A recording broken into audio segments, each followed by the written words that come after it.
dans ce type d'événement, un certain nombre donc, de personnes pensent à vous et puis après vous aident à organiser ce à quoi elles ont pensé. Et donc, comme c'est un grand bonheur et un grand plaisir, on ne peut que le partager. Et il a toujours été de tradition chez moi de garder mes peines, de garder mes tristesses, mais de partager mes joies et mes bonheurs. Et aujourd'hui, c'est une grande joie, c'est un grand bonheur. Et je tenais donc à vous y associer parce que vous faites partie d'un cercle, d'une famille qui m'est très chère, qui me sont très chères. Et par conséquent, je suis aussi fier de vous connaître et de partager différents moments avec vous dans différents domaines, que vous devez être fiers de m'avoir connu et de m'avoir rencontré. Bonjour, voilà. Je savais qu'il y allait y avoir des réactions. De toute façon, vous me connaissez, je suis parfois dans la provocation, sans faire de jeu de mots. Et puis de notre côté, mes enfants m'ont dit, et d'autres amis m'ont dit, ne nous fais pas pleurer. Alors je suis très content de commencer en vous faisant rigoler un petit peu, donc voilà. Partager a été chez moi, dès le plus jeune âge, une priorité. Issu d'une famille nombreuse de 15 frères et sœurs, dont je suis le 13e, la notion de solidarité s'est très vite ancrée dans toutes mes actions. C'est donc sans compter que je me suis donné pour les autres dans un esprit de fraternité. Mon parcours s'est donc dessiné tout naturellement dans une grande liberté. Donner sans rien attendre en retour, de manière désintéressée, pour semer en toute équité. Cette égalité des chances, j'ai voulu la communiquer et la transmettre au travers de savoirs, d'acquis et de compétences que mon goût de la lecture, de l'écriture, du dire et de la découverte ont facilité. Servir a toujours guidé chacun de mes pas, chacun de mes projets, que ce soit au niveau de l'enseignement, du sport, de la sécurité civile ou des médias. Les choix que j'ai opérés, les fonctions que j'ai occupées ou que j'occupe encore pour certaines, les missions que je me suis données ont toujours été façonnées par cette soif de transmission. On ne consacre pas 47 années de sa jeune vie de 64 ans dans le bénévolat sans éprouver l'amour de son prochain, le don de soi. 47 années d'engagement, d'implication et de responsabilité. Responsable dès l'âge de 17 ans, en créant la première école de handball dans son département de la Guadeloupe, en direction des jeunes âgés de 6 à 12 ans. Arbitre interligue et responsable des sélections des jeunes handballeurs en Midi-Pyrénées à l'âge de 20 ans. Professeur d'éducation physique et sportive à 23 ans.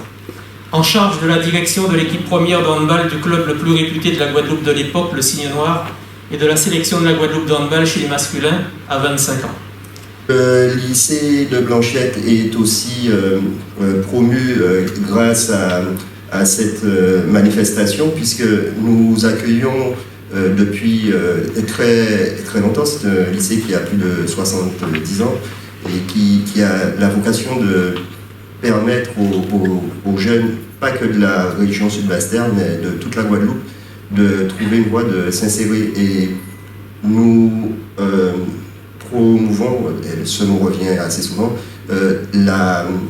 trois valeurs à notre sens cardinales dans un projet qui est un projet éducatif. C'est le respect, l'effort et la responsabilité. Et derrière ce mot effort est sous-entendu le travail. Bonjour à tous. Il m'incombe à moi, Ingrid, la deuxième, de faire le discours représentatif de la fratrie des 4 enfants de M. Congré à la Spire Emmanuel. Vu le nombre de projets qu'il a effectués au bout de 20 ans, on se demande qu'est-ce qu'il nous réserve pour toutes les autres médailles. Et malgré tout ça, il a quand même réussi à faire 4 enfants. Je pense que lui, ses journées sont plus longues que 24 heures, très clairement. Mais si aujourd'hui il est récompensé, en tout cas pour son travail, il est quand même important de lui rappeler que ses plus belles médailles, ses joyaux de sa couronne, ce sont ses 4 enfants. Et c'est pour ça, en tout cas, qu'aujourd'hui, nous sommes présents autour de lui pour le féliciter pour son travail, pour sa rigueur, pour son dévouement et très clairement qu'il reste un exemple, en tout cas pour nous 4. Donc, mes frères, Manuel, l'aîné, Curtis, le dernier, et Cassandra, qui vient juste après moi, se joignent en tout cas à moi pour te remettre la médaille de vermeil, d'accord?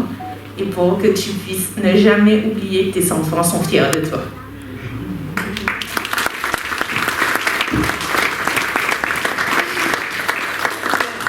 Vous permettez que j'aille chercher pour Voilà. Moi, je tiens le coussin.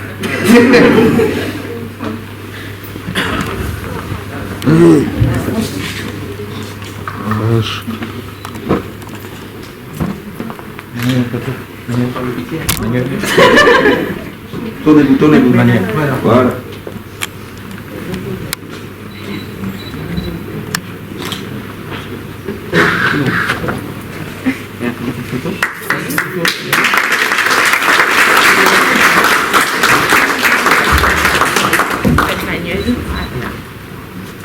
Et je suis extrêmement honoré.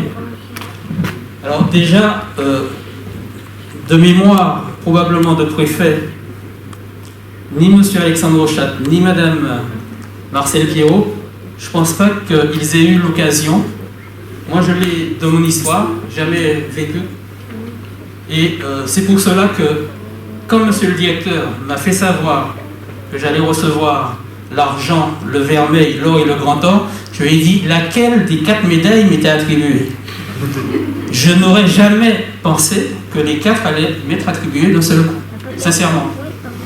Alors, je ne sais pas comment ça s'est soldé, mais il s'avère qu'il y a eu 4 arrêtés, il y a eu 4 lettres donc, de recommandations, félicitations et tout, 4 diplômes et 4 médailles, d'un seul coup. Alors c'est vrai que j'ai déjà reçu des distinctions, beaucoup d'entre vous effectivement aussi ont déjà reçu des distinctions ou vont en recevoir, mais vous n'avez jamais reçu plus qu'une seule distinction à la fois. Alors, je ne sais pas, si dans le secret, en off tout à l'heure, monsieur le préfet ou monsieur le directeur pourront me dire comment ça peut s'expliquer éventuellement, je serai peut-être un petit peu moins perplexe, mais sincèrement, je ne vous cache pas que... en plus, elles sont toutes accrochées du même côté, j'ai pas envie de pencher d'un côté tout à l'heure. Bon, c'est vrai qu'elles sont pas trop lourdes, mais j'apprécie beaucoup. Et deuxième chose que je voudrais dire, toujours pour rendre hommage à la présence de monsieur le préfet de région en exercice Alexandre Rochat et madame la préfète honoraire, madame Marcel Pierrot, c'est qu'il est rare aussi dans ce type de manifestation.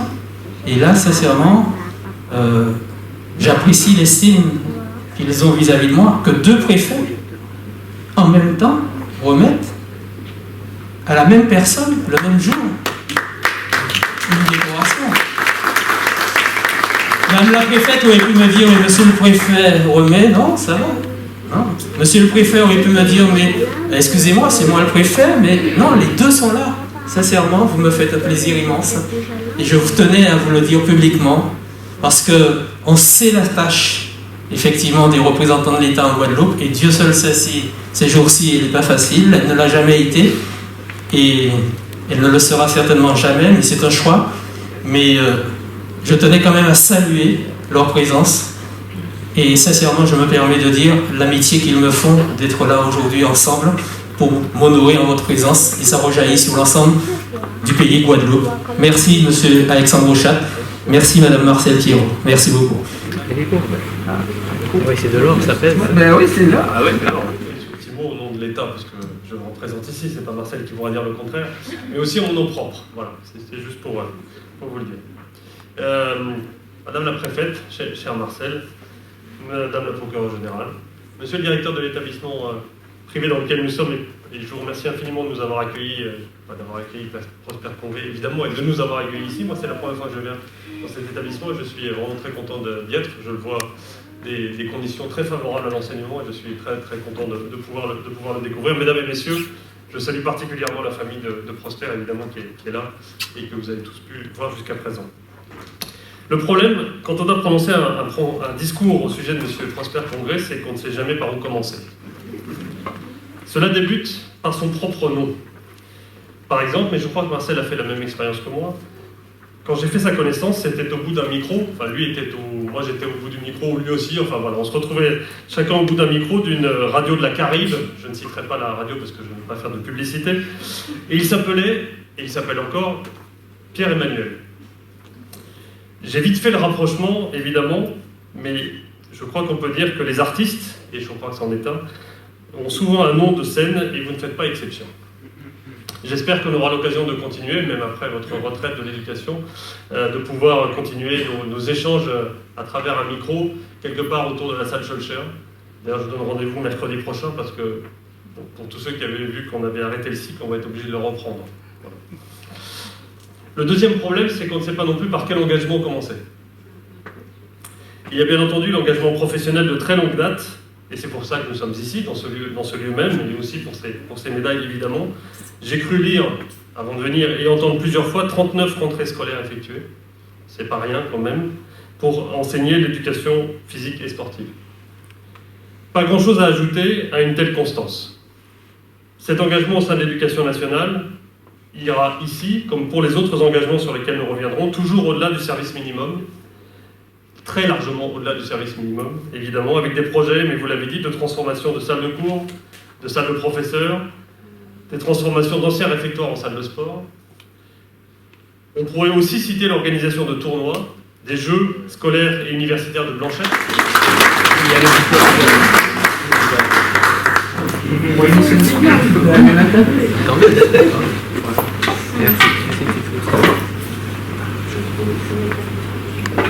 Content là, 20 minutes. J'avais trop dessus parce que symboliquement j'avais trop. Voilà. On le fait, super. Bravo. Tu le préfères? Ça, ils vont l'encadrer avec les Oui, la photo Manon. Je mets. Cassandra Curtis. Maë. Maë.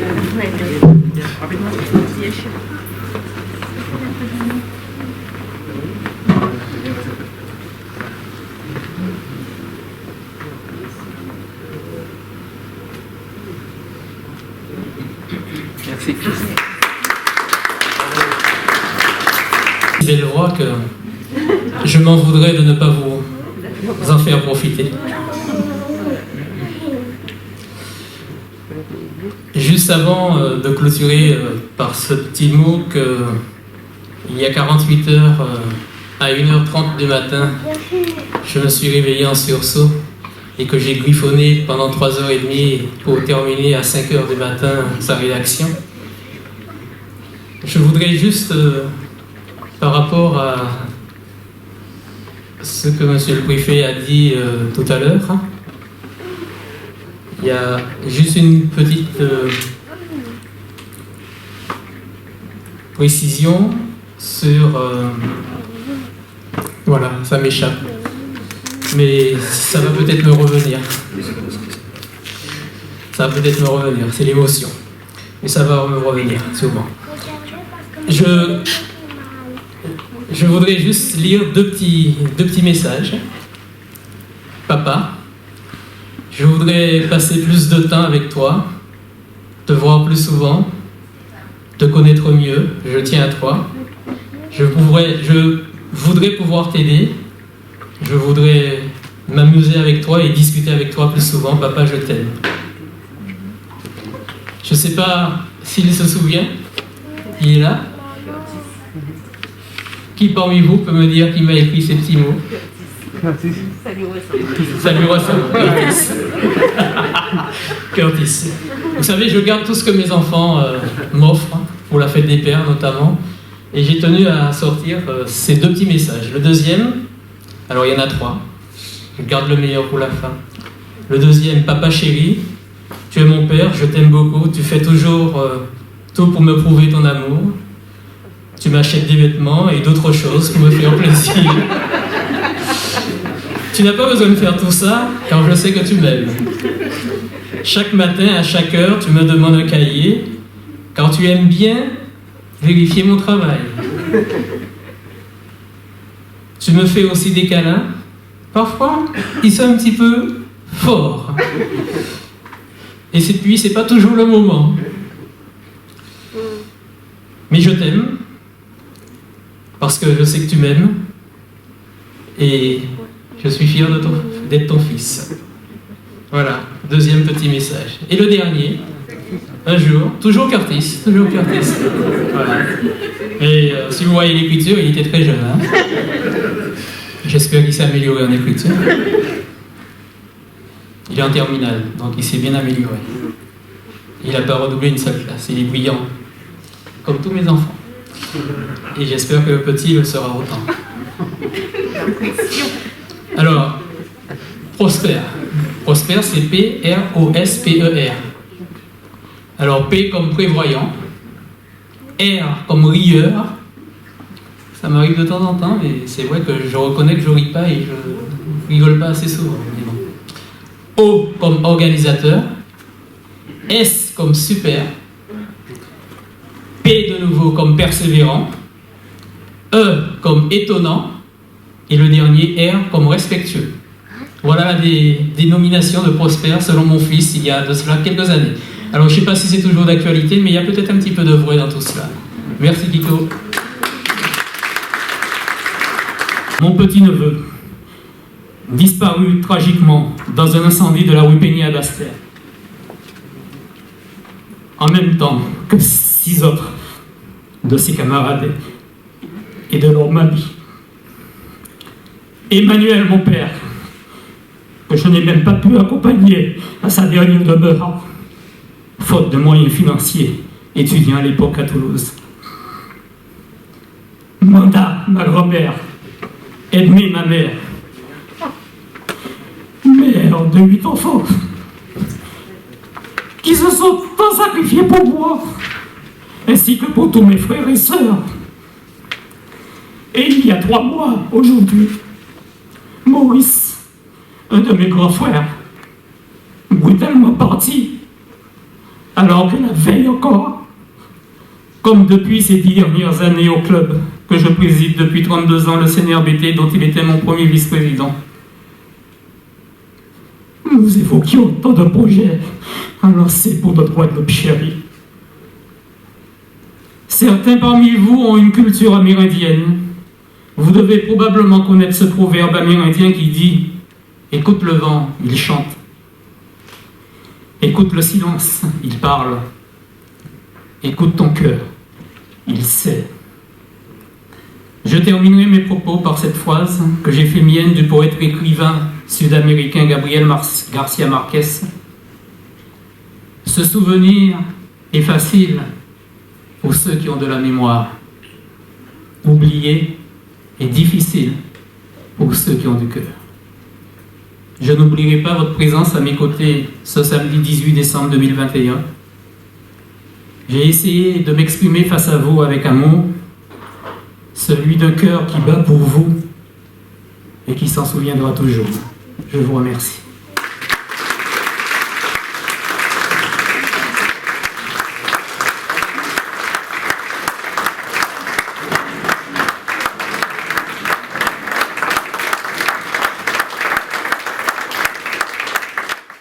Bien, c'était un très bel événement, donc c'est voulu puisque nous tenons absolument à mettre en avant la valeur travail que nous essayons de transmettre à nos élèves. Et au lycée, nous avons décidé depuis cette année scolaire de remettre une médaille du travail à tous ceux qui répondent aux critères. L'objectif premier est de récompenser les professionnels du lycée qui se mettent au service de la réussite, de l'insertion de nos jeunes.